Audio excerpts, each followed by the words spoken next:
Pendant la deuxième moitié du XXe siècle, les deux plus grandes puissances mondiales se sont fait face. Une confrontation sans affrontement direct qui a tenu le monde en haleine pendant presque 45 ans.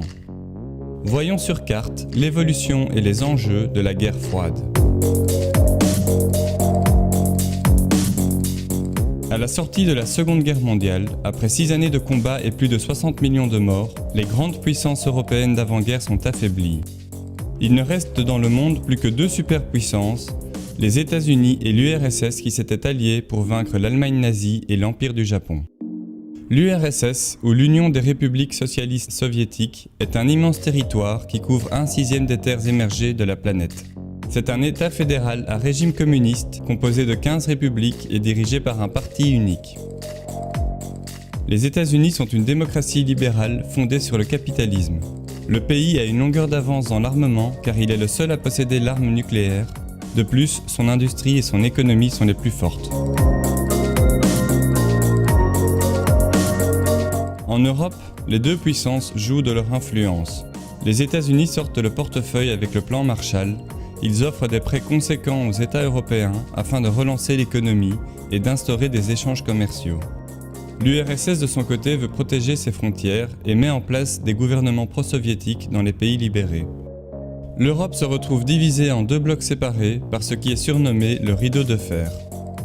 En Allemagne, les Alliés fusionnent les territoires qu'ils contrôlent pour créer la RFA, ne respectant pas les accords signés avec les Soviétiques. En réaction, l'URSS impose un blocus sur Berlin-Ouest, qui est toujours sous contrôle des Alliés. Un pont aérien est mis en place pour ravitailler la zone.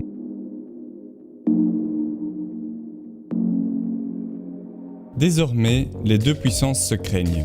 De part et d'autre commence une chasse aux sorcières. Aux États-Unis, les employés fédéraux sympathisant aux idées communistes sont licenciés, ainsi qu'à Hollywood qui devient un outil de propagande anticommuniste.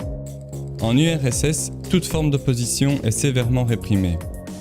Au-delà de l'idéologie et du jeu d'influence, la confrontation entre les deux puissances sera aussi, entre autres scientifique, industrielle, spatiale, sportive et militaire. L'Union soviétique investit de grosses sommes dans l'industrie et l'armement pour rattraper son retard. Si bien qu'en 1949, le pays teste sa première bombe atomique. La même année, les États-Unis mettent en place l'OTAN, une alliance militaire entre les pays du bloc de l'Ouest.